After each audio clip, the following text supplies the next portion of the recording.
que es algo extraordinario. Por lo menos para mí fue muy emocionante ver a una selección en un mundial después de 12 años. Y también lo queríamos llevar en la pizarra, Chamabuelo, ¿no? Para explicarlo el día de hoy, porque hubo hartos cambios, cosas llamativas de esa selección. Tal cual. Bueno, de hecho, lo que quisimos analizar es una formación tipo, que al final termina siendo la formación base en lo que fue este mundial. Si bien es cierto, después se generaron algunos cambios, sobre todo los partidos tanto de Suiza como el partido con España y sobre todo el partido de Brasil, donde hubo algunas suspensiones. Con este equipo comenzó Marcelo Bielsa pensando, y el Pancho lo decía en el inicio del programa, la lesión de Chupete Suazo, que de alguna manera también modifica el no tener a ese centro delantero, claro, que fue desafortunada la lesión y no llegar al 100% al Mundial. Entonces ahí ya pueden apreciar la oncena titular de Marcelo Bielsa con Claudio Bravo en portería. El partido con Honduras, el primer partido. Este es el primer partido con Honduras. 4-3-3, que fue también el sistema base de este equipo, el sistema de inicio. Después ya, claro, con algunas sustituciones por ahí en el segundo tiempo, en algunos partidos, modifica, pero así comenzaba. Después vamos a ir más o menos detallando los cambios tácticos, pero Isla, Medel, Ponce y Arturo Vidal en esa línea de 4, ahí comenzó. Vidal de lateral izquierdo, eso. Ahí comenzó Arturo Vidal, porque Bocellur estaba más arriba. Carmona, centralizado, Millar, Matías Fernández por izquierda como un volante mixto, Valdivia enganchado y arriba Alexis Sánchez y Bocellur. Cuando muchos se decían en un momento, ¿por qué no juega o por qué no se da mucho más esa chance de que juegue Valdivia con Matías Fernández juntos? ¿Se acuerdan que era un cuestionamiento? Bueno, así comenzó jugando la selección en ese mundial con Marcelo Bielsa. Sí, pero ¿sabes qué, Chama? Ahí es tan dogmático Bielsa que es cierto, uno se preguntaba por qué no Fernández con Valdivia. Y finalmente lo que uno ve en el mundial es un Fernández muy desconectado de Valdivia, porque Valdivia tuvo que ocupar el puesto de 9. O sea, no es el Valdivia que vimos en la Copa América del 2015, un 9 falso. Exacto. Claro. Acá era un 9-9, la pelota lo sobraba constantemente dentro del área, y ahí Valdivia dejó de generar el fútbol que genera. Yo creo que fue el gran error de Bielsa en el mundial. Mira, bueno, el dogma, perdón, Chamita, sí, de no tener un 9 distinto de Suazo, además. ¿Cuánto le penó el que Pinilla no existiera en el nivel que llegó a tener en algún minuto en el fútbol italiano, por ejemplo? De hecho, si se acuerdan, perdona, Flaco, solo para complementar. Bueno, sí, dale mientras muevo la ficha. No, que justamente el tema de Pinilla, que fue su año de revancha, pero no lo alcanzó porque cada vez que lo quiso probar, lamentablemente se lesionó, y como llegó a mayo sin poderlo haber visto ningún amistoso de la selección, prefirió no incluirlo en una prenómina como de 35 jugadores, donde dicen que estaba Charles Aránguiz, que lo quería llevar, pero que por una lesión tampoco lo puede llevar. Ahí estaba en Quilmes, ¿o no, Charles? Puede ser. En Quilmes. Sí, miran. Estaba en Quilmes porque en Colo-Colo, porque claro, el otro día hablé con Chapita Fuenzalía y me comentó que él fue el que lo lesionó en un partido de Libertadores contra Cruzeiro. Mira. Oye, ¿se acuerdan que el Pancho recién trataba de complementar esto de Matías con Valdivia y la función que le daba Bielsa a ese Valdivia, además considerando que no estaba el Chupete Suazo, que insisto, que era una pieza clave en esa selección, que el gol de Chile, el gol de Bocellur, viene precedido de un pase entre líneas de Carmona para Matías Fernández, la pasada de Mauricio Isla, que si bien es cierto en ese partido con Honduras, Chile tuvo varias opciones antes del gol de Bocellur, pero... El cabezazo Ponce, ¿te acordáis? El cabezazo de Vidal, un cabezazo de Arturo, de un saque de esquina. Y la palomita de Waldo Ponce en área chica. De Waldo Ponce. Que la saca Valladares abajo. Un remate también de Alexis, por ahí, varias, pero no había profundizado mucho Mauricio Isla, ¿no? Porque se cargaba bastante Matías Fernández para esa zona, porque de alguna manera incluso se cruzaba a veces Bocellur, o sea, se generaba mucho juego por ahí, y en esa jugada donde puede profundizar Mauricio Isla, llegar prácticamente a línea a fondo, es Bocellur al no tener esa referencia de 9, al no tener esa referencia ahí en el área, es Bocellur el que genera la diagonal y termina, bueno, rematando después de un rebote y haciendo el gol. Y es Valdivia el que llega al segundo palo.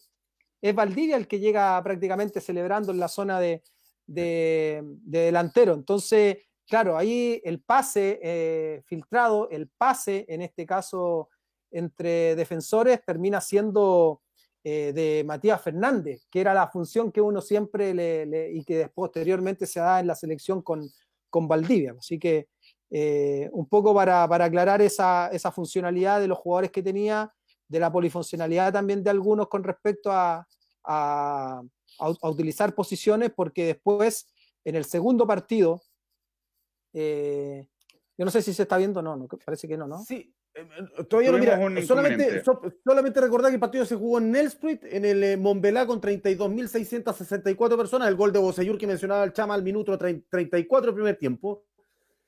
Hay cambios bien extraños. Ingresa Jara por Millar. Bueno, ahí pasa Vidal al mediocampo. Gonzalo Jara hace su debut en el Mundial como lateral izquierdo. Después Pablo Contreras por el propio Vidal. Sí. Termina jugando con línea de tres Chile. Y Mar González ingresa por Valdivia. Queda jugando, si mal no recuerdo, Bocellur de 9 en ese partido, los últimos 5 o 6 minutos con el alargue. Y incluso después en el segundo partido, si nosotros nos vamos a lo más específico, ¿cierto?, de los cambios que realiza Marcelo Bielsa, que un poco va a indicar lo que termina siendo la selección por años, sobre todo en posiciones específicas como la de Vidal, que Vidal sale Millar de la oncena titular, sale Millar, Arturo Vidal pasa a la posición de mixto por derecha, es Gonzalo Jara el que pasa como lateral izquierdo, sale el Mago Valdivia y entra el Chupete Suazo en ese partido. Entonces, nuevamente vuelve al sistema 4-3-3, pero ya sin ese enganche nominal o sin ese jugador como, entre comillas, la función que tenía, ¿cierto?, el Mago Valdivia. Pues. Así que ese fue el equipo que entró, por ejemplo, frente a Suiza, partido que donde termina ganando Chile 1-0 con gol a los 75 minutos de Mar González, con ese pase de Paredes, que Paredes había entrado en el minuto 65 por Matías Fernández. Eso es muy bueno, porque ese gol es absolutamente, que se entienda, de Bielsa. ¿Por qué? Porque es pase en profundidad al Mago Valdivia, que entró desde el banco, a Paredes, claro, que tira al centro, entró del banco, y el que cabecea es Mar González. Los tres que participaron en ese gol a Suiza venían desde el banco suplente. Entonces, de verdad que ahí hay un trabajo muy, muy completo.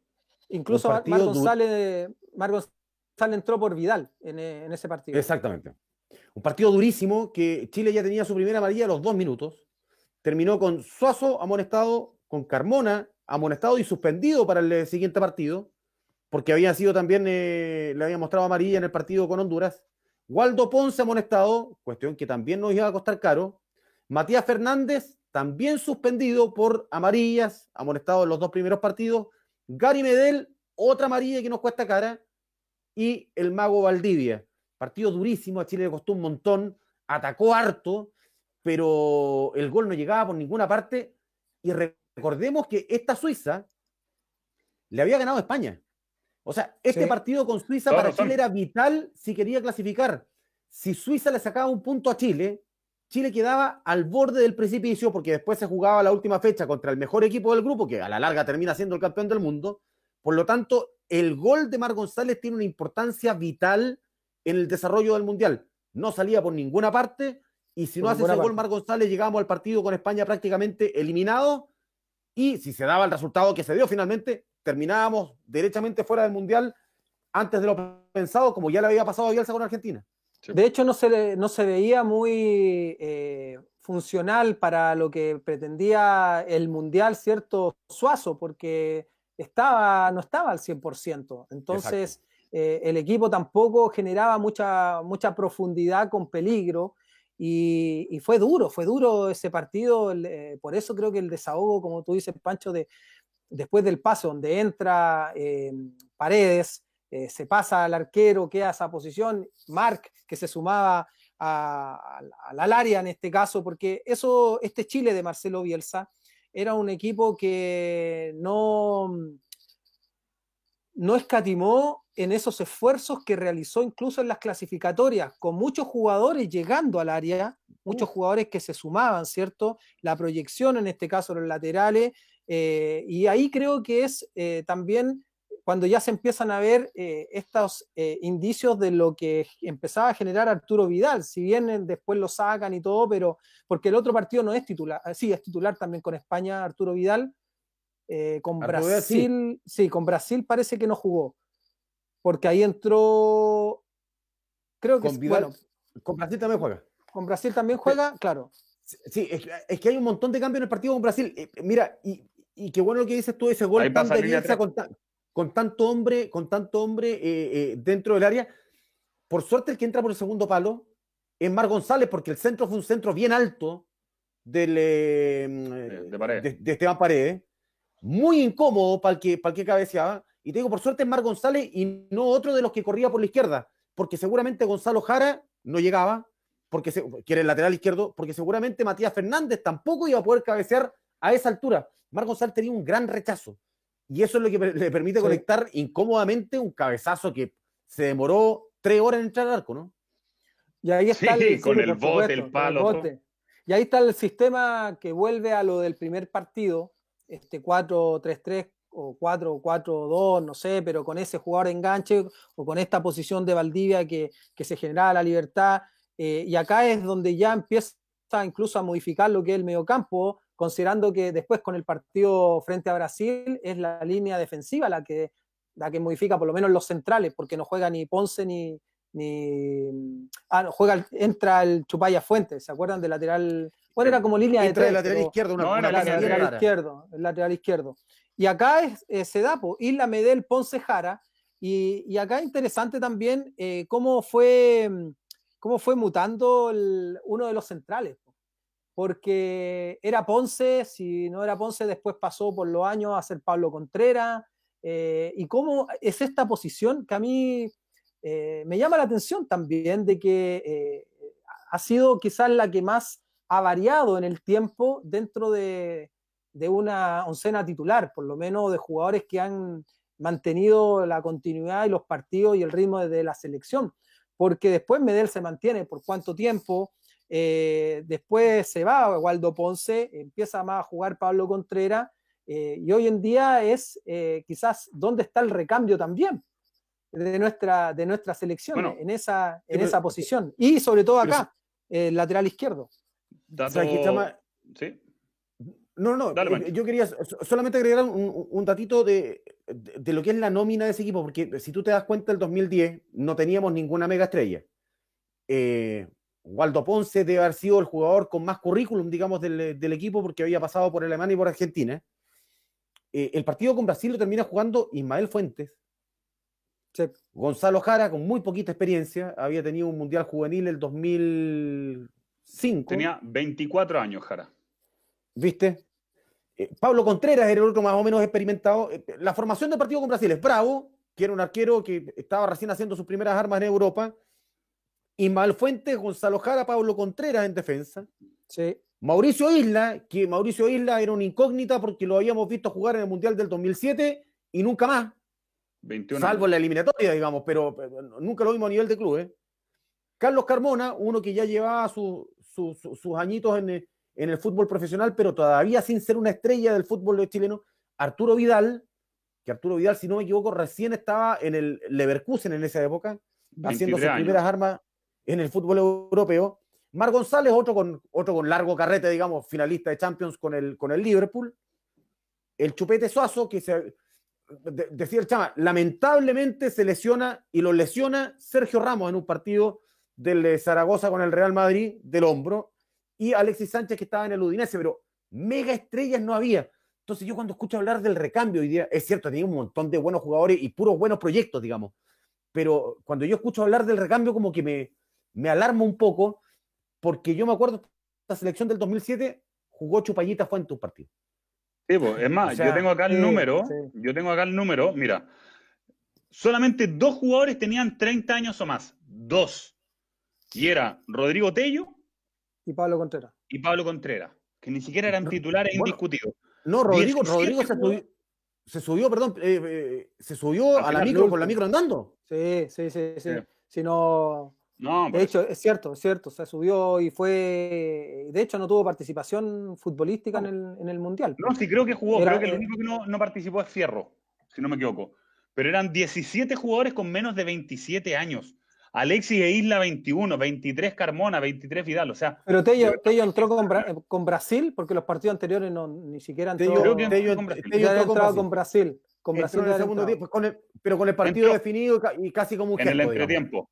Entró en el entretiempo por Marc González, acá lo estoy viendo. Claro, un partido además bien desgraciado, muy mal planteado en la táctica fija el partido con Brasil. El primer gol es un gol de Juan, donde los brasileños hacen 3 o 4 pantallas de básquetbol, salta Juan solo, absolutamente solo. El segundo lo hizo Luis Fabiano, un gallo que todo el mundo decía, a Luis Fabiano hay que agarrarlo de alguna manera, siempre nos vacuna. Bueno, nos vacunó de nuevo. Y el otro que nos vacuna siempre es Robinho. Bueno, a los 14 del segundo tiempo, Robinho hizo el tercero. Ahora, con respecto a lo que tú mencionas, Pancho, de ir viendo este equipo, de ir viendo este recambio que tanto uno intenta que se genere, es cierto, este equipo de alguna manera no tenía tanto currículum, sobre todo cuando se dice, claro, el medio internacional es lo que te genera también la competitividad y el igualar muchas veces, y más en un mundial y más a nivel selección, el ser competitivo y el tratar de conseguir objetivos.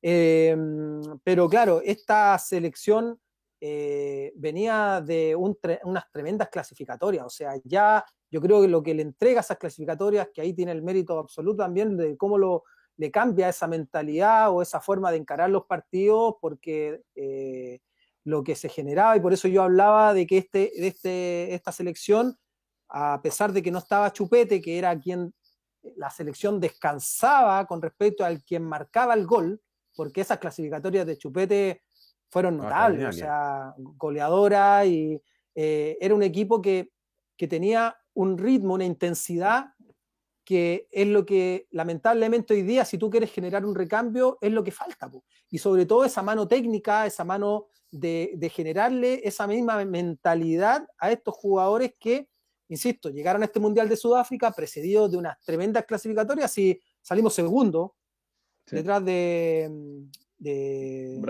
Brasil, exactamente, de Brasil, y siendo una selección también goleadora, que se repartía más allá de los goles Chupete, otros jugadores, el tiro libre de Matías Fernández, el ritmo, la presión, porque este equipo tenía una presión post pérdida tremenda, una recuperación que generaba intensidad. Uno veía a Alexis Sánchez prácticamente a veces de lateral, lo mismo pasaba con Marc González a la hora de apoyarse, de Bocellur. Entonces un equipo muy compacto en eso, que lamentablemente hoy día no se ha ido generando porque nos ha faltado eso, y por eso tiene tanto mérito los jugadores como también el técnico.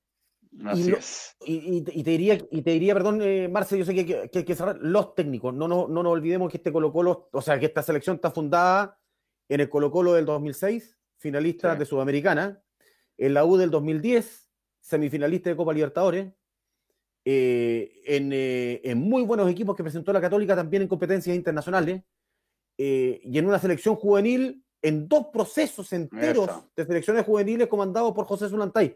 O sea, teníamos un técnico excepcional en la adulta, pero que además contó con gran colaboración de el medio local en cuanto a resultados internacionales. Una cuestión que hoy día no se da. Y por eso es tan fundamental que traigamos buenos técnicos al fútbol chileno, para que Colo-Colo sea bien dirigido, para que la U sea bien dirigida, para que la Católica sea bien dirigida, para que los equipos que tienen participación internacional sean bien dirigidos, porque solo así vamos a poder tener una selección más o menos parecida a la de Sudáfrica. Sí, porque mira, solo para cerrar, porque no olvidemos que esta selección también, que termina clasificando segundo y que llega a este Mundial, venía precedido de un muy buen Mundial sub-20, algo que hoy día lamentablemente no se ha podido conseguir tampoco. Entonces, también de ese complemento que marca el Pancho de los equipos, también hay a nivel selección menores una competitividad y una ganancia con respecto a objetivos que fueron consiguiendo, porque no es menor salir campeón de una categoría sub-20, o mejor dicho, de llegar a un mundial sub-20, es como lo que hoy día está tratando de generar Venezuela, ponte tú, que tiene una generación que primero se ve, que explota, en una categoría menor, en este caso una sub-20, y después, claro, lo quiere complementar a nivel adulto. Es un recorrido, obviamente, y va a depender mucho de esos factores, de que tengan un técnico que les desarrolle esa forma de jugar, como lo hizo esta selección y como lo hizo también llegar a ese mundial y después jugar el otro.